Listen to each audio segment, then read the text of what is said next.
Hello everyone, आज के इस वीडियो में हम डिस्कस करेंगे आईसीएसई क्लास 10th का सेमेस्टर 1 एग्जामिनेशन का स्पेसिमेन क्वेश्चन पेपर मैथमेटिक्स का।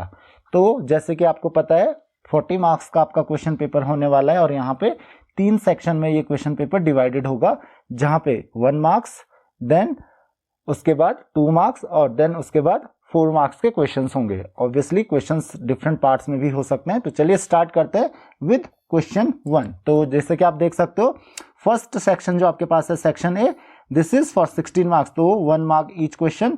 तो बहुत सिंपल से क्वेश्चंस इसमें पूछे जाएंगे। जैसे पहला क्वेश्चन हमारे पास, if matrix A is of order 3/2, 3/2 का ऑर्डर है और B is of order 2/2, then matrix A B. तो आपको जैसे कि ऑलरेडी पता है मैट्रिक्स ए का जो ऑर्डर है दैट इज 3/2 और बी का जो ऑर्डर है दैट इज 2/2। तो ऑब्वियसली इसमें number of rose and number of columns, और नंबर ऑफ रोज कितने होते हैं रिजल्टेंट मैट्रिक्स में, ए इंटू बी में नंबर ऑफ रोज होगी 3 और नंबर ऑफ कॉलम्स होंगे 2, यानी कि आपका आंसर होगा 3/2। तो कौन सा करेक्ट ऑप्शन होगा, दैट इज ऑप्शन ए 3/2। बहुत सिंपल सा एक क्वेश्चन था।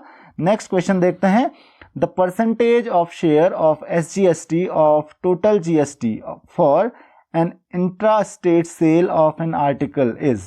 तो जो आपके पास टोटल जीएसटी होता है, तो बहुत सिंपल सा क्वेश्चन है। तो जीएसटी जो होता है पूछा जा रहा है कि एसजीएसटी इसमें कितना लगेगा। तो आपको पता है कि जो भी इंट्रा स्टेट सेल होती है उसमें जीएसटी के 2 पार्ट्स होते हैं, एक होता है आपका एसजीएसटी और दूसरा पार्ट होता है आपका सीजीएसटी, और दोनों बराबर बराबर होते हैं, यानी कि जितना भी जीएसटी आता है उसमें 50% एसजीएसटी होता है और बाकी का 50% सीजीएसटी होता है। तो आई होप कि आपको ये चीज समझ में आ गई होगी। नेक्स्ट क्वेश्चन है आपके पास, ABCD is a trapezium with AB parallel to DC। तो यहाँ पे क्लियरली आपको दिख रहा है AB is parallel to DC, then the triangle similar to AOB। तो आपको ट्राइंगल AOB ट्राइंगल दिख रहा है, तो कौन सा ट्राइंगल सिमिलर होगा। तो यहाँ पे देखिए ट्राइंगल AOB, तो आपको पता है angle AOB is equal to angle DOC, ये दोनों एंगल बराबर होंगे। क्यों होंगे, वर्टिकली अपोजिट एंगल्स। तो ध्यान रखिए ये दोनों हो जाएंगे हमारे पास वर्टिकली अपोजिट एंगल्स। उसके अलावा क्योंकि आपको पता है AB is parallel to DC, तो उसकी वजह से एंगल ACD या फिर आप कह सकते हो angle OCD is same as angle OAB। तो ये दोनों एंगल क्या हो जाएंगे, इक्वल हो जाएंगे। तो आप कह सकते हो कि ट्राइंगल, ध्यान रखिए triangle AOB is similar to, similarity ध्यान रखिए ट्राइंगल COD, ये COD होगा। तो आपके पास ऑप्शन है COD। देखिए बहुत इजी सा क्वेश्चन हमारे पास था। तो आई होप कि आपको चीज समझ में आ गई होगी। नेक्स्ट क्वेश्चन हमारे पास, the mean proportion between 9 and 16 is. तो मान लेते हैं 9 एंड 16 के बीच का मीन प्रोपोर्शन क्या है, x है, लेट इट इज x। तो लेट अस से इट इज x, तो क्या हो जाएगा 9x और 16। तो आपको पता है मीन प्रोपोर्शन के केस में क्या होता है, 9/x इक्वल टू क्या हो जाएगा x/16। तो आप कह सकते हो x² is equal to 9 into 16। तो x² 9 into 16 is equal to 144। तो आपका x कितना हो जाएगा, स्क्वायर रूट ऑफ 144। तो जो होता है स्क्वायर रूट ऑफ 144 इज 12। तो आपका आंसर क्या हो जाएगा 12। देखिए गलती से आप 144 पे टिक मत कर देना, 144 इसका स्क्वायर है। तो ध्यान रखिए हमको x की वैल्यू पता करनी है, ना कि x² की। तो कंप्लीट आंसर आप लिखिए, कंप्लीट सॉल्यूशन कीजिए, तो आपका आंसर आ जाएगा 12। नेक्स्ट क्वेश्चन हमारे पास है, a man deposited ₹500 per month for 6 months and received ₹3300 deposit करता है और कितना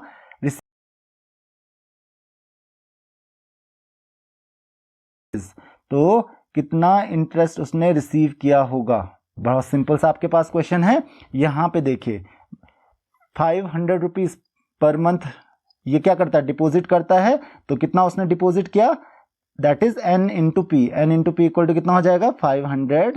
p आपके पास 500 है, n आपके पास 6 मंथ के लिए दैट इज 3000, तो 3000 उसने टोटल डिपॉजिट किया और रिसीव कितना किया, अमाउंट कितना रिसीव किया उसने, अमाउंट कितना रिसीव किया, that is 3300, that is maturity value. तो जो आपका इंटरेस्ट हो जाएगा, इंटरेस्ट इक्वल टू क्या हो जाएगा, इसको आप अमाउंट कह सकते हो या मैच्योरिटी वैल्यू कह सकते हो, करेक्ट। तो इंटरेस्ट इक्वल टू कितना हो जाएगा, मैच्योरिटी वैल्यू माइनस एनपी, तो दैट इज 3300 माइनस 3000। वैसे आंसर आपको ऑलरेडी पता चल गया होगा, दैट इज ₹300। ध्यान रखिए, दिस इज ₹300। बहुत ही सिंपल सा इक्वेशन अगेन आपके पास आ गया। नेक्स्ट क्वेश्चन हमारे पास है the solution set representing the following number line. तो आप यहाँ पे इस नंबर लाइन को देख सकते हो। तो देखिए सॉल्यूशन सेट क्या होगा, तो यहाँ पे आप देख सकते हो 3 -2 -1 0 1 2 3। तो यहाँ पे देखिए क्या क्या दिया हुआ है, यहाँ पे देखिए ब्लैक किया हुआ है, डार्क किया है, तो आपको ऑलरेडी पता है अगर इसको डार्क किया गया इसका मतलब ये इंक्लूड होगा, इट इज इंक्लूडेड। और ये पे 2 देखिए यहाँ पे डार्क नहीं किया गया, यहाँ पे 2 इंक्लूडेड नहीं होगा। तो कौन कौन आएंगे, -3 से ले, तो क्या हो जाएगा, जो x होगा, ध्यान रखिए x belongs to real number, obviously real number तो होगा। x is greater than equal to -3, बिल्कुल सही है, एंड लेस देन 2, तो this is the correct option. यहाँ पे देखिए, यहाँ पे क्या था, x इज ग्रेटर देन -3, तो ग्रेटर देन इक्वल टू होना चाहिए था, इसलिए ऑप्शन गलत होगा। यहाँ पे देखिए x is less than equal to 2 रखा हुआ है, तो इक्वल टू तो नहीं हो सकता, और इसमें यहाँ पे ध्यान रखिए इक्वल टू 2 नहीं होगा, लेस देन 2 होगा और ग्रेटर देन इक्वल टू -3 होगा, यानी कि ऑप्शन ए। नेक्स्ट क्वेश्चन हमारे पास है the first 3 terms of an AP are 1 9 and 17। तो आप देख सकते हो 1 9 17, तो डिफरेंस आप देख सकते हो 9 -1 यानी कि 8 का डिफरेंस है, 17 -9 अगेन 8 का डिफरेंस है, तो 17 में 8 ऐड करो तो ये हो जाता है आपका 25, 25 में अगेन 8 ऐड कीजिए तो ये हो जाता है आपका 33, तो ऑप्शन सी 25 एंड 33। बहुत ही ज्यादा आसान क्वेश्चन है। नेक्स्ट आपके पास triangle ABC is similar to triangle QPR, then corresponding proportional sides are. तो देखिए AB की प्रोपोर्शनल साइड कौन होगी, QR। ध्यान रखिए AB बाय QR, मैं सीधा लिख लेता हूं सब कुछ ताकि आप ऑप्शन देख सको। BC की प्रोपोर्शनल साइड कौन होगी, RP होगी, तो इक्वल टू क्या हो जाएगा, BC by RP is equal to AC by AC की प्रोपोर्शनल साइड हो जाएगी QP। तो चेक कर लीजिए, तो देखिए AB by QR equal to BC by RP, बिल्कुल सही ऑप्शन है। देखिए AC by QR equal to BC by RP, यहाँ पे देखिए ये गलत लिखा हुआ है, AC नहीं होना चाहिए था, यहाँ पे AC बाई, अगर AC होता तो यहाँ पे QP होना चाहिए था, तो आप करेक्ट कर सकते हो, तो ऑप्शन ए आपका करेक्ट हो जाएगा। बाकी सारे ऑप्शंस आप देख सकते हो, सारे ऑप्शंस बाकी गलत हैं। तो आई होप कि आपको ये चीज समझ में आ गई होगी कि आपको करस्पॉन्डेंस चेक करना है, सीधा AB by PQ equal to BC by QR मत लिख देना, आपको करस्पॉन्डेंस चेक करना है कि A की करस्पॉन्डिंग एंगल जो होगा, A का करस्पॉन्डिंग एंगल Q होगा, B का R होगा और C का P होगा, तो इसका आपको ध्यान रखना है। नेक्स्ट क्वेश्चन हमारे पास है X belong to W, W means W होते हैं हमारे होल नंबर्स, तो X किसको बिलोंग करता है, X बिलोंग करता है होल नंबर्स को। Then the solution set of equation -x is, ध्यान रखिए यहाँ पे दिया हुआ है -x इज ग्रेटर देन -7, तो हम क्या करेंगे, x को उधर भेज देंगे, 7 को इधर भेज देंगे, तो 7 इज ग्रेटर देन x, और आप कह सकते हो x इज लेस देन 7, इसका ध्यान रखेंगे आप लोग, तो x की वैल्यू आएगी लेस देन 7, और होल नंबर है यानी होल नंबर में 0 से लेके 6 तक आएंगे, तो answer is B, 0 1 2 3 4 5 6, this is the correct answer. Next question हमारे पास है the root of the quadratic equation 4x square minus 7x plus 2 equal to 0 are 1.390 and 0.359, the roots correct to 2 significant figures are. तो इसको हमको 2 significant figures तक correct करना है, तो ध्यान रखिए मतलब 2 फिगर्स क्या क्या हो जाएंगे इसमें, तो यहाँ पे देखिए 1.390 लिखा है, तो 1.390, तो इसमें देखिए 4 फिगर हैं 1 2 3 4, तो इसको 2 तक लेके जाना है, तो इसको राउंड ऑफ कीजिए, तो इसको राउंड ऑफ करेंगे तो खैर कोई फर्क नहीं पड़ेगा, 0 छोड़ देंगे, 9 को राउंड ऑफ करेंगे क्योंकि ये 5 से ज्यादा है, आपको पता है ना राउंड ऑफ करने पे अगर 5 या उससे ज्यादा होता है तो पिछले जो डिजिट होगी उसमें 1 ऐड हो जाता है, तो दैट इज 1.4। तो ये तो हो जाएगा 1.4 और दूसरा हमारे पास 0.359, तो ये कितना हो जाएगा, 9 को आपको राउंड ऑफ करना पड़ेगा, तो दैट इज 0.36। अब सिग्निफिकेंट फिगर्स में ध्यान रखना, ये 0 नहीं आता है, तो 0.36, 1.4, देखिए कौन सा ऑप्शन है, 1.4 and 0.36, that is option D. तो option D is the correct option. Next question हमारे पास है 1.5, 3x and 8 are in proportion, then x is equal to, तो देखिए 1.5 by 3 is equal to हो जाएगा हमारे पास x by 8। तो आप क्या कर सकते हो, 3x is equal to हो जाएगा 1.5 into 8 डिवाइडेड बाय, तो x की वैल्यू क्या हो जाएगी, x इक्वल टू क्या हो जाएगा 1.5 into 8, that is 12 divided by 3, तो 12 by 3 दैट इज 4। तो x की वैल्यू क्या हो जाएगी, x की वैल्यू हो जाएगी 4। तो आई होप कि आपको ये क्वेश्चन भी समझ में आ गया होगा। नेक्स्ट क्वेश्चन है हमारे पास, if a polymer 2x² minus 7x minus 1 is divided by x plus 3 then the remainder is. तो ध्यान दीजिए, आपने रिमाइंडर थ्योरम पढ़ी होगी कि आपको x plus 3 से डिवाइड करने की जरूरत नहीं है। इसको हम क्या करेंगे, x plus 3 इक्वल टू अगर हम 0 मान लें तो x इक्वल टू कितना मानना पड़ेगा, -3, और इसमें x की वैल्यू क्या पुट कर देंगे हम, -3, वही आपका क्या हो जाएगा, रिमाइंडर हो जाएगा। तो रिमाइंडर कितना हो जाएगा हमारे पास, रिमाइंडर हो जाएगा -3 पुट कीजिए तो हो जाएगा 2 इंटू -3 का स्क्वायर, x की जगह पे -3 पुट करना है, -7 इंटू -3 और माइनस ये हो जाएगा 1, तो ये हो जाता है हमारे पास 2 इंटू -3 का स्क्वायर, आपको ऑलरेडी पता है -3 का स्क्वायर होता है 9 into 2 that is 18, then minus minus यहाँ पे प्लस हो जाएगा, तो ये हो जाएगा +21 -1, तो 18 + 21 ये हो गया 39 -1 यानी कि 38। तो रिमाइंडर आपका डायरेक्ट आ जाएगा, आपको डिवाइड करने की जरूरत ही नहीं है, तो रिमाइंडर इज 38। तो आई होप कि आपको ये चीज समझ में आ गई होगी, और अगर आप चाहो तो रिमाइंडर चेक भी कर सकते हो। करेक्ट। नेक्स्ट क्वेश्चन हमारे पास 73 is the nth term of arithmetic progression. ये देखिए 3, 8, 13, 18 ये आपको दिए हुए हैं, तो 3, 8, 13, 18, तो आप डिफरेंस निकाल सकते हो। सबसे पहले हमको निकालना पड़ेगा कॉमन डिफरेंस, तो कॉमन डिफरेंस कितना हो जाएगा, second term minus first term, तो दैट इज 5, ये कॉमन डिफरेंस आ गया। फर्स्ट टर्म हमारे पास क्या है, a इज इक्वल टू हमारे पास 3, तो आपको पता है nth टर्म क्या है, an आपको दिया हुआ है दैट इज 73, तो फॉर्मूला हम लगा देंगे। an का फॉर्मूला क्या होता है, a plus n minus 1 into D, that is nth term that is equal to an। Correct. तो a की वैल्यू पुट करो, a की वैल्यू है हमारे पास 3 प्लस n की वैल्यू नहीं पता है, यही पता करनी है, और d आपको दिया हुआ है 5 इज इक्वल टू an आपको दिया हुआ है दैट इज 73। तो हम क्या करेंगे, n minus 1 into 5 is equal to, इस 3 को इधर माइनस कर देते हैं तो ये हो जाता है 73 माइनस 3 दैट इज 70, और यहाँ पे देखिए n minus 1 is equal to, एक काम करते हैं 5 को इधर डिवाइड कर लेते हैं, तो 70 डिवाइडेड बाई 5 दैट इज 14, तो n इक्वल टू कितना हो जाएगा 14 प्लस 1 यानी कि 15। तो ही आपको आंसर ऑलरेडी मिल चुका है दैट इज 15। बहुत सिंपल सा क्वेश्चन था, और ध्यान रखिए प्लस माइनस का ध्यान रखिए, अदरवाइज आसपास के भी ऑप्शंस हैं। तो आई होप कि आपको ये क्वेश्चन समझ में आ गया होगा। नेक्स्ट क्वेश्चन हमारे पास, the roots of the quadratic equation x² + 2x + 1 = 0 are.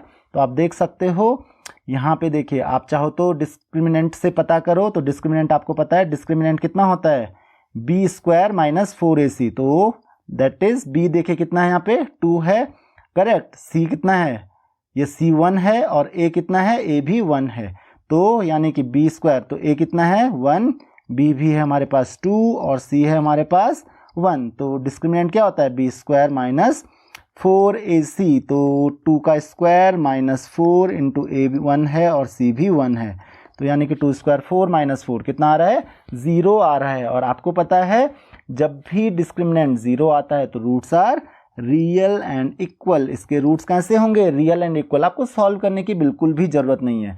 अगर डिस्क्रिमिनेंट पॉजिटिव आता यानी कि ग्रेटर देन 0 आता, तो उस केस में रियल एंड डिस्टिंक्ट होते, और अगर डिस्क्रिमिनेंट लेस देन 0 आता, नेगेटिव आता, तो तब नॉट रियल होता।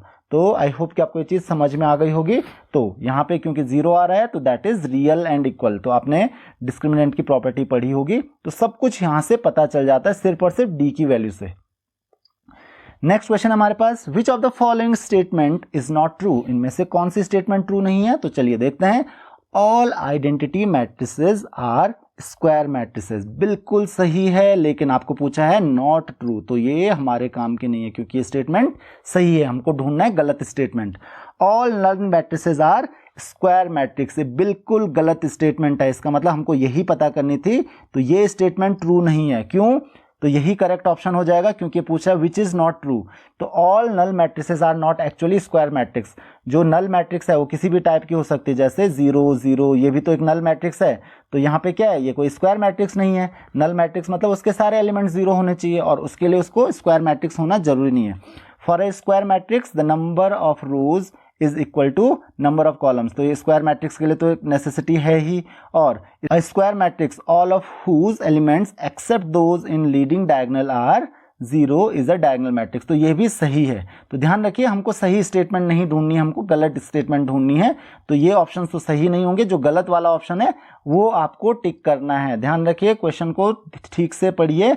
नॉट ट्रू बोला गया है कि कौन सी स्टेटमेंट इनमें से ट्रू नहीं है, तो आप गलती से ट्रू स्टेटमेंट पे टिक मत कर दीजिए। नेक्स्ट क्वेश्चन है हमारे पास, if x - 2 is a factor of polynomial, polynomial ये रहा x³ plus 2x² minus 13x plus k, then k is equal to, तो आपको ऑलरेडी पता है x - 2, अगेन यहाँ पे 0 पुट कीजिए, तो x इक्वल टू कितना हो जाएगा 2, तो यहाँ पे रखेंगे x इक्वल टू 2 और पॉलिनोमियल को 0 के इक्वल हम पुट कर देते हैं, तो आपको ऑलरेडी पता है। तो यहाँ पे रखिए x की वैल्यू 2, तो 2 का क्यूब यहाँ पे हो जाएगा प्लस 2 इंटू 2 का स्क्वायर माइनस 13 इंटू 2 प्लस के, और इसको किसके इक्वल रख दो 0, x की वैल्यू 2 रख दो क्योंकि x - 2 फैक्टर है। अगर x + 2 फैक्टर होता तो x की वैल्यू -2 हम रखते, तो 2 का क्यूब होता है 8 प्लस यहाँ पे 2 into 2 into 2 again that is 8, then minus 26 plus k is equal to 0, तो 8 + 8 16 माइनस 26 यानी कि -10 plus k is equal to 0, तो यू कैन से कि k इज इक्वल टू 10, तो k की वैल्यू क्या आ रही है 10 आ रही है, तो option D is the correct option. तो आई होप कि ये क्वेश्चन भी आपको समझ में आ गया होगा। ये क्वेश्चन है रिमाइंडर थ्योरम पे बेस्ड। नेक्स्ट क्वेश्चन हमारे पास सेक्शन बी से, तो सेक्शन बी आप देख सकते हो 12 मार्क्स का है, और यहाँ पे हर क्वेश्चन 6 क्वेश्चन आपको मिलेंगे। फर्स्ट क्वेश्चन हम देखते हैं, अ मैन डिपोजिटेड ₹1200, तो 1200 रुपए उसने जमा किए in a recurring deposit account for 1 year 5% annual simple interest, तो interest earn by him on maturity, तो इंटरेस्ट कितना मिलेगा उसको। तो हम क्या करते हैं, यहाँ पे हम इंटरेस्ट कैलकुलेट करते हैं, तो इंटरेस्ट इक्वल टू कितना हो जाता है, इंटरेस्ट इज इक्वल टू, तो इंटरेस्ट का हम डायरेक्ट फॉर्मूला यूज करेंगे हम, that is P into n plus 1 into R by, आपको ऑलरेडी पता है दैट इज 2 इंटू 100, और यहाँ पे हम 12 से भी डिवाइड कर लेते हैं, तो ये आपका डायरेक्ट आंसर आ जाता है। तो P कितना दिया हुआ है आपको यहाँ पे, तो P जो अमाउंट हम हमेशा पर मंथ डिपॉजिट करते हैं दैट इज 1200, उसके अलावा n, ध्यान रखिए n is the number of month, तो दैट इज 12, उसके अलावा रेट भी आपको दिया हुआ है, rate is equal to 5% per annum, तो सारी चीजें आपको दी हुई हैं ऑलरेडी, तो वैल्यू पुट कीजिए डायरेक्ट,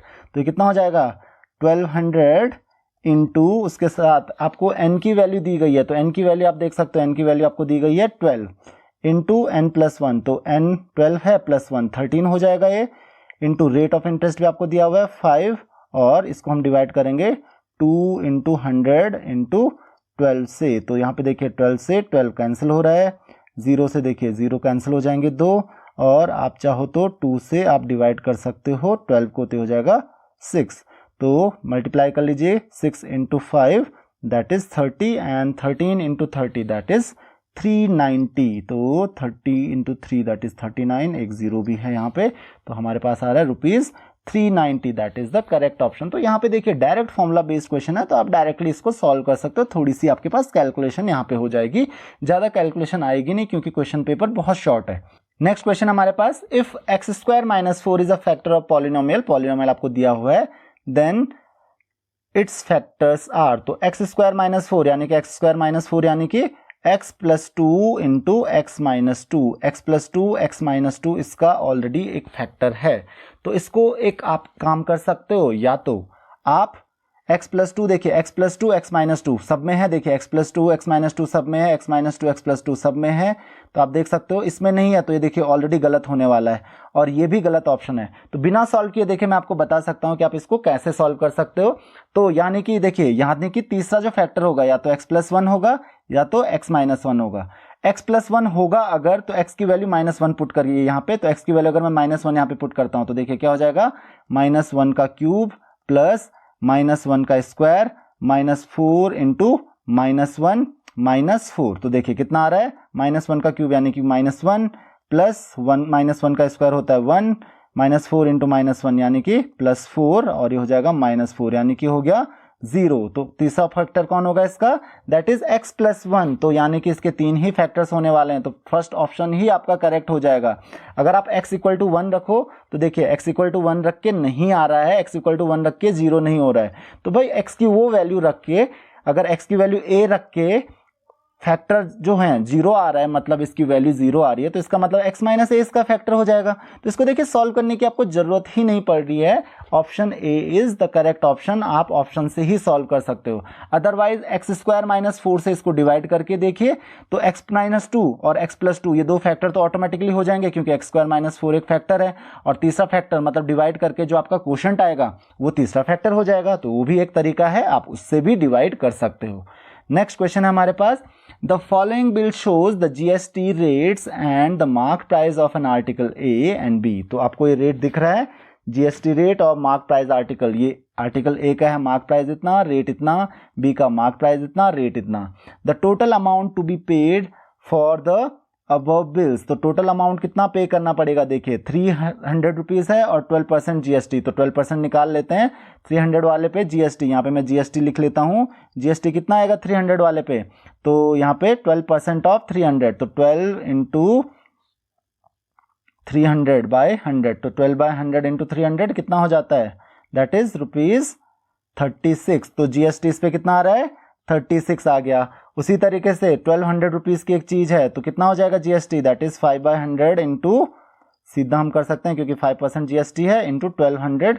तो आप इसको कैंसिल कर लीजिए, 0 0 हो गया, 5 इंटू 12 दैट इज 60। तो इस पे कितना रुपीज एक्स्ट्रा लग रहा है, 60 रुपीज GST लग रहा है। तो देखिए इसको आपको, इसके लिए आपको कितना पे करना पड़ेगा, 300 प्लस 36 यानी कि 336 पे करना पड़ेगा, प्लस 1200 प्लस 60, इसके लिए कितना पे करना पड़ेगा 1260। तो 336 प्लस 1260 यानी कि कितना आ रहा है, that is 1596। So option B is correct option, that is 1596। बहुत ही ज्यादा आसान क्वेश्चन है ये भी। नेक्स्ट क्वेश्चन है हमारे पास, the solution set for the linear inequation. आपको दिख रही है यहाँ पे लीनियर इनइक्वेशन है एक, और इसके लिए सॉल्यूशन सेट पूछा जा रहा है। तो आप चाहो तो अलग अलग सॉल्व करो, आप चाहो तो एक साथ सॉल्व कर लो इसको। तो देखिए क्या हो जाएगा, यहाँ पे ध्यान रखिए x बिलोंग्स टू i, यानी कि x क्या है, इंटीजर है, तो -8 is less than equal to x -7। तो यहाँ पे -7 को आप उधर भेज सकते हो तो प्लस हो जाएगा, तो क्या हो जाएगा यहाँ पे 7 - 8 that is -1 is less than equal to x, और you can say x is greater than equal to -1। पहली चीज तो x की वैल्यू -1 या उससे ज्यादा आएगी, और आप दूसरा पार्ट भी सॉल्व कर सकते हो, that is x -7 is less then -4। तो ये कितना हो जाएगा, x इज लेस देन 7 -4, 7 इधर भेज दीजिए, तो 7 - 4 हमारे पास होता है 3, तो x इज लेस देन 3। तो x की वैल्यू क्या आ जाएगी, इंटीग्रल वैल्यू, ध्यान रखिए x बिलोंग्स टू इंटीजर यहाँ पे लिखा हुआ है, तो क्या क्या हो जाएगा, -1 देन 1 0 1 एंड 2। तो यहाँ पे ध्यान रखिए ये आपका ऑप्शन हो जाएगा। तो देखिए कहाँ पे है, -1 करेक्ट, 0 देन 1, यहाँ पे मैंने 1 2 बार लिख दिया है, तो -1 0 1 एंड 2, ये 4 आपके नंबर्स हो जाएंगे। ध्यान रखिए यहाँ पे 3 नहीं आएगा, तो गलती से भी आप ये ऑप्शन मत क्लिक कर लेना, क्योंकि यहाँ पे 0 नहीं आएगा, ये ऑप्शन मत टिक कीजिएगा प्लीज। क्योंकि 3 क्यों नहीं आएगा, x इज लेस देन 3 बोला है, लेस देन इक्वल टू 3 नहीं बोला है। तो आई होप कि आपको ये क्वेश्चन समझ में आ गया होगा। नेक्स्ट क्वेश्चन है आपके पास, इफ 5a by 7b equal to 4c by 3d then by componendo and dividendo. तो अगर हम कंपोनेंडो एंड डिविडेंडो यूज कर लेते हैं तो देखिए कितना इजी क्वेश्चन हमारे पास आया है। तो कंपोनेंडो एंड डिविडेंडो करते हैं तो क्या होता है, डिनोमिनेटर न्यूमरेटर प्लस डिनोमिनेटर यानी कि 5a plus 7b upon numerator minus denominator यानी कि 5a minus 7b should be equal to, यहाँ पे भी वही होगा 4c plus 3d divided by 4c minus 3d। तो ये आपका ऑप्शन हो जाएगा। तो देखिए यहाँ पे कुछ भी आपको करने की जरूरत नहीं है, एकदम सीधा सीधा आपको क्वेश्चन दिया गया है। तो by using componendo and dividendo कौन सा ऑप्शन आ जाएगा, चेक कर लेते हैं हम लोग किसमें ऐसा है। तो देखिए यहाँ पे ऊपर प्लस है माइनस है तो ये नहीं होगा, यहाँ पे माइनस ऊपर आ गया तो ये भी गलत हो जाएगा, यहाँ प्लस है। तो देखिए यहाँ पे plus by 5a minus 7b तो किससे मैच कर रहा है, ऑप्शन सी से मैच कर रहा है। और ऑप्शन डी भी गलत हो जाएगा क्योंकि यहाँ पे एक तरफ प्लस किया हुआ है एक तरफ माइनस किया हुआ है।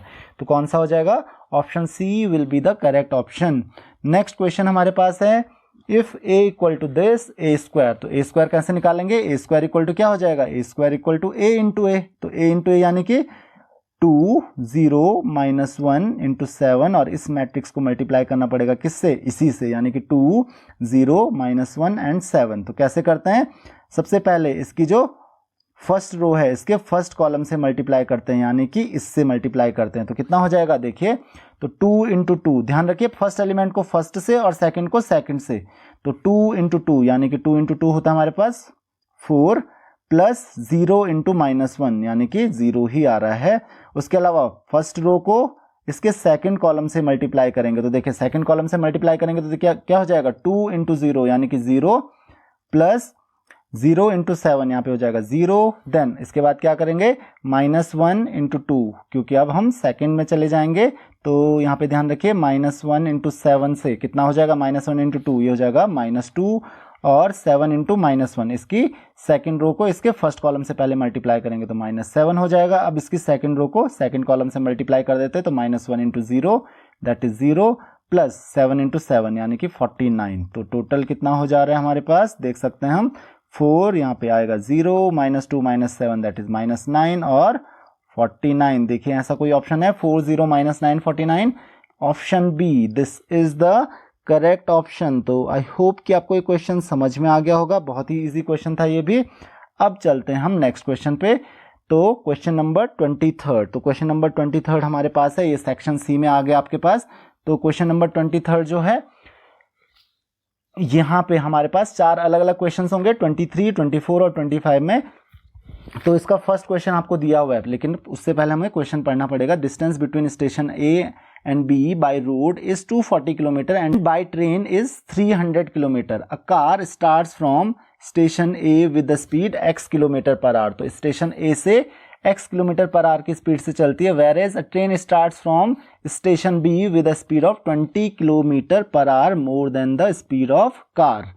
करेक्ट। तो आपको क्या बताना है, the time taken by car to reach the station B. तो देखिए यहाँ पे ध्यान रखिए ये स्टेशन ए है और यहाँ पे कहीं स्टेशन बी है। तो अगर आप रोड से जाते हो, ध्यान रखिए अगर आप रोड से जाते हो बाय रोड, तो बाय रोड मान लेते हैं ये कोई रास्ता है, ये 240 किलोमीटर है। कितना है, 240 किलोमीटर। तो कार से जाते हो, ऑब्वियसली कार से जाओगे तो रोड से जाओगे। और दूसरा बाय ट्रेन, ये ट्रेन का रास्ता है, ट्रेन से कितना है, ट्रेन से हमारे पास 300 किलोमीटर। अब आपको बोला जा रहा है कि जो स्पीड है, कार जो है वो किस स्पीड से चलती है, x किलोमीटर पर आवर की स्पीड से चलती है A से B तक। तो टाइम कितना लगेगा, तो टाइम इक्वल टू क्या होता है, डिस्टेंस बाय स्पीड। तो कार को कितना डिस्टेंस ट्रेवल करना पड़ेगा, 240 किलोमीटर। तो that is 240 divided by x। तो आई होप कि आपको ये चीज समझ में आ गया कि कार को कितना डिस्टेंस लगेगा, कार को कितना टाइम लगेगा, 240 बाय x। तो कौन सा ऑप्शन होगा हमारे पास, option A is the correct option, that is 240 by x। आगे क्या लिखा हुआ है, देखिए आगे लिखा हुआ है कि whereas a train starts from station B with a speed 20 kilometre per hour more than the speed of car. यानी कि अगर कार की स्पीड x है तो ट्रेन की स्पीड क्या हो जाएगी, x प्लस 20। तो इसका ध्यान रखिए। चलिए इसका सेकंड पार्ट देखते हैं हम, सेकंड क्वेश्चन में क्या पूछा जा रहा है। नेक्स्ट क्वेश्चन आपको पूछा जा रहा है, the time taken by the train to reach station A. तो ट्रेन को कितना टाइम लगेगा स्टेशन ए तक पहुंचने में। तो ट्रेन को कितना टाइम लगेगा, आपको पता है डिस्टेंस जो है, ध्यान रखिए डिस्टेंस कितना है, ट्रेन को कितना डिस्टेंस ट्रेवल करना पड़ रहा है, 300 किलोमीटर। तो डिस्टेंस कितना है, 300 किलोमीटर। और ट्रेन की स्पीड कितनी है, स्पीड है ट्रेन की कार से 20 किलोमीटर ज्यादा, यानी कि x प्लस 20। तो डिस्टेंस कितना ट्रेवल करना पड़ेगा, 300, that is distance by time speed, that is speed कितनी दी आपको, x प्लस 20। तो आई होप कि आपको ये समझ में आ गया होगा। तो ट्रेन को टाइम लग रहा है 300 बाई एक्स प्लस 20, और पिछले में आपने देखा था जो कार है, कार को कितना टाइम लगा था, 240 बाई एक्स। इसका ध्यान रखिए। तो ये दोनों आपके पास ऑप्शंस हो गए। तो आई होप कि आपको ये क्वेश्चन समझ में आ गया होगा। और ध्यान रखिए जो ट्रेन है वो बी से चलती है टू ए। नेक्स्ट है आपके पास, if the time taken by train is 1 hour less than time taken by car. तो टाइम जो ट्रेन लेती है वो कार से 1 घंटा कम है। तो आपको पता है कार कितना टाइम लेती है, कार लेती है 240 बाई एक्स, और ट्रेन जो टाइम लेती है अभी हमने क्या था, that is 300 by x plus 20। तो दोनों को कंपेयर करेंगे तो ये क्या कह रहा है कि जो टाइम ट्रेन ले रही है वो कार से 1 आवर कम है, यानी कि 240 by x minus 1 should be equal to, इससे 1 घंटा कम हो जाएगा, 300 बाई एक्स प्लस 20। तो आप इसको सॉल्व कर लीजिए तो क्या हो जाएगा, देखिए आप यहाँ पे एलसीएम ले लीजिए तो हो जाएगा 240 माइनस यहाँ पे हो जाएगा ये x divided by x is equal to 300 by x plus 20। तो अब क्या करेंगे हम लोग, अब इसको क्रॉस मल्टीप्लाई कर लीजिए। तो यहाँ पे देखिए 300 इंटू एक्स ही हो जाएगा हमारे पास 300x इक्वल टू, इसको आपस में मल्टीप्लाई कर लीजिए तो that is 240 minus x into, इसको किससे मल्टीप्लाई किया गया है, x प्लस 20 से। तो अब इसको हमको सॉल्व करना है तो ये हो जाएगा 300x is equal to 240x हो जाएगा। 240 को अगर हम x से मल्टीप्लाई कर लेंगे माइनस, तो ये 240 इंटू 20 प्लस ये हो जाएगा आपके पास 240 इंटू 20 दैट इज 480, ये हो जाएगा 4800 माइनस यहाँ पे हो जाएगा एक्स स्क्वायर और माइनस एक्स प्लस 20 यानी कि 20 तो ये हो जाएगा माइनस 20x। नाउ अब हम क्या करेंगे, सबको एक तरफ लिख लेंगे तो ये हो जाएगा एक्स स्क्वायर साथ में माइनस 20x, क्योंकि एक्स स्क्वायर को इधर लेके आ जाएंगे तो माइनस 20 हो जाएगा 220x, इधर लेके आएंगे तो 300x माइनस 220 यानी कि हो जाएगा प्लस 80x, और बाकी बचा हमारे पास माइनस 4800 इक्वल टू 0। तो ये हमारे पास इक्वेशन आ रही है। तो ये कौन सा ऑप्शन हो जाएगा, देख लीजिए, चेक कर लीजिए। तो कौन सी इक्वेशन है, एक्स स्क्वायर प्लस 80x कौन सी है, माइनस 4800। ये हमारे पास option B that is x square plus 80x minus 4800। Please ध्यान से देखिए, प्लस माइनस का भी ध्यान रखिए यहाँ पे। नेक्स्ट क्वेश्चन हमारे पास आता है, तो देखिए सेम एक ही क्वेश्चन पे बेस्ड सारे क्वेश्चन हमारे पास आ रहे हैं। The speed of car is, तो कार की स्पीड क्या होगी, तो कार की स्पीड x थी, तो x पता करना है हम लोगों को। तो x कैसे पता करेंगे, इस इक्वेशन को सॉल्व करके। तो इक्वेशन को हम वापस लिख लेते हैं अगले क्वेश्चन में, that is x square plus 80x minus 4800। तो अब क्या करेंगे, तो कितना हो जाएगा एक्स स्क्वायर, इसको देखिए कीजिए तो कितना हो जाएगा। तो हम क्या कर सकते हैं 100 इंटू 20, तो 100 इंटू 20 नहीं हो रहा है, 100 इंटू 20 आपका कितना होता है, केवल 2000 होता है। तो थोड़ा सा 120 कर सकते हैं हम इसको, 120x माइनस 40x, तो 120 इंटू 40 ये बिल्कुल सही आ रहा है, माइनस 4800 इक्वल टू 0 था हमारे पास, तो यहाँ पे इक्वल टू 0 हम पुट कर देते हैं। नाउ x कॉमन ले लेते हैं, हमारे पास आ रहा है x प्लस 120 माइनस 40 कॉमन आ रहा है, तो 40 से डिवाइड करेंगे तो कितना बचेगा, x plus 120 is equal to 0। तो अब हम क्या करेंगे, x प्लस 120 कॉमन ले लेते हैं और हमारे पास आ रहा है x minus 40 is equal to 0। तो यहाँ से x प्लस 120 इक्वल टू 0 होगा तो कितना हो जाएगा, x इक्वल टू माइनस 120 और x माइनस 40 0 होता है तो x equal to 40। Obviously x क्या है, स्पीड ऑफ कार, तो ये नेगेटिव हो नहीं सकती, तो correct option is 40 kilometre per hour, this is the answer. Next question है हमारे पास क्वेश्चन नंबर 24। तो यहाँ पे आप देख सकते हैं in the given triangle PQR, आपको ट्रायंगल दिख रहा है PQR, AB is parallel to QR, ये गिवन है, देखिए AB is parallel to QR, ये QR है हमारे पास, और साथ में दिया हुआ है QP is parallel to CB। तो QP देखिए कहाँ है, Q ये रहा, QP ये रहा और CB ये रहा, तो ये दोनों क्या है, एक दूसरे के पैरेलल है। कि using the given diagram answer the following questions, तो बहुत सारे क्वेश्चंस पूछे गए। तो सबसे पहला क्वेश्चन आपके पास है, the triangle similar to triangle ARQ। तो ARQ ट्राइंगल पहले आपको ढूंढना पड़ेगा। ये रहा हमारे पास A, ये रहा R, ये रहा Q। तो ट्राइंगल सिमिलर टू ARQ के सिमिलर ट्राइंगल कौन सा होगा? तो यहाँ पे देखिए ORC बोला गया है, ORC। तो क्या ये ARQ के सिमिलर होगा? बिल्कुल होगा। क्यों होगा? देखिए AQ जो है, AQ और OC दोनों क्या है? पैरेलल है, क्योंकि गिवन है कि AQ एंड BC यहाँ पे दिया हुआ है आपको कि QP या QP और CB दोनों पैरेलल हैं एक दूसरे के। तो यहाँ पे आप क्या कर सकते हो?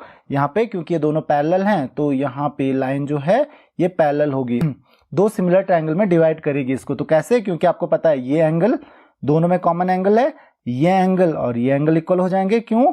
करस्पॉन्डिंग एंगल, क्योंकि दोनों पैरेलल हैं, और ये एंगल और ये एंगल ये क्या हो जाएंगे? इक्वल हो जाएंगे। तो यहाँ पे आंसर कौन सा होगा?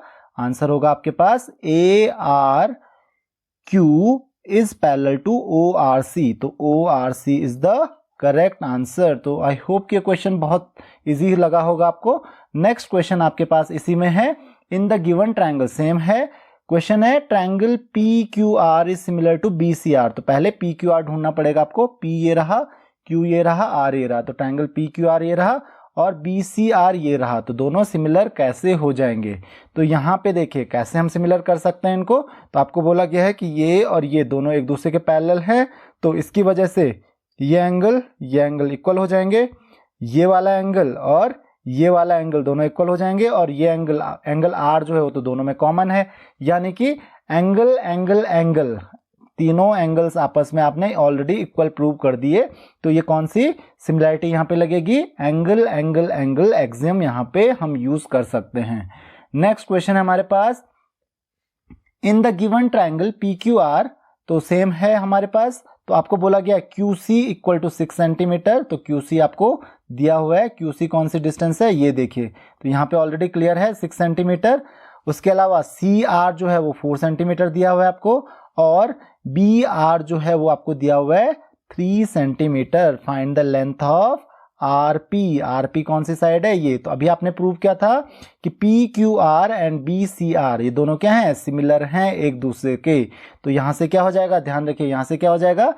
यहां से हो जाएगा RC by RQ is equal to कितना हो जाएगा? That is equal to RB divided by RP। तो यही आपको RP पूछा गया है। तो RC कौन सी डिस्टेंस है? ये है 4 सेंटीमीटर। तो यहाँ पे 4 लिख देते हैं हम, डिवाइडेड बाय RQ कितना है? देखिए 4 + 6 ये हो जाएगा 10 centimetre, is equal to RB भी आपको दिया हुआ है 3 सेंटीमीटर, डिवाइडेड बाय RP। तो यहां से क्या हो जाएगा? देखिए RP क्रॉस मल्टीप्लाई कर लीजिए। तो 4 times of RP is equal to 10 × 3 that is 30। तो RP इज इक्वल टू कितना हो जाएगा? 30/4, या आप 15/2 आप लिख सकते हो इसको। तो 15/2 कैंसिल कर दीजिए। 15/2 कितना होता है? That is 7.5 centimetre. तो 7.5 क्या ऑप्शन में है? बिल्कुल है। तो करेक्ट आंसर इज 7.5 सेंटीमीटर। बहुत ही इजी ये भी क्वेश्चन था। लास्ट क्वेश्चन हम देखते हैं इस पे बेस्ड। ये है, in the given triangle, same है। तो the ratio of PQ is to BC। तो PQ कहाँ है हमारे पास? PQ हमारे पास ये है और BC हमारे पास ये है। तो आपको ऑलरेडी पता है, तो रेशियो सेम रहता है। कौन सा रेशियो रहेगा? जो यही था, PQ इज टू BC का रेशियो वही रहेगा। PQ बाय BC जो करस्पॉन्डिंग साइड्स का रेशियो होता है वो सेम रहता है। इक्वल टू क्या हो जाएगा? RQ by RC equal to RP by RB। तो लिखने की जरूरत नहीं है, क्योंकि RQ बाय RC हमको ऑलरेडी पता है। RQ कितना है? 4 + 6 10, डिवाइडेड बाय RC कितना है हमारे पास? 4। तो रेशियो क्या हो जाएगा? 10:4, या आप कह सकते हो 5:2। तो correct option is option C, that is 5:2। तो बहुत ही सिंपल ये भी क्वेश्चन था हमारे पास। नेक्स्ट क्वेश्चन हमारे पास, question number 25, the nth term of an arithmetic progression AP is 3n+1। तो nth टर्म दी हुई है 3n+1। तो फर्स्ट 3 टर्म्स, तो an की वैल्यू आपको दी हुई है, दैट इज 3n+1। तो बहुत सिंपल है। a1 कितना हो जाएगा? a1 हो जाएगा 3 × n की जगह पे 1 ही तो पुट करना है, +1 यानी कि 4। a2 क्या हो जाएगा? 3 की जगह पे 2 पुट कर दो n की जगह पे, तो 2 हो जाएगा यहाँ पे +1 दैट इज 7। और a3 कितना हो जाएगा?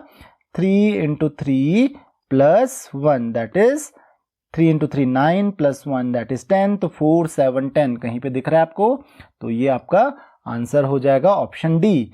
नेक्स्ट क्वेश्चन हमारे पास है the common difference of AP, तो 4 7 10 ध्यान रखो 4 7 10 ये था ना, तो कॉमन डिफरेंस आपको ऑलरेडी दिख रहा होगा दैट इज 3, तो सिंपल सा ये भी क्वेश्चन हो गया हमारे पास।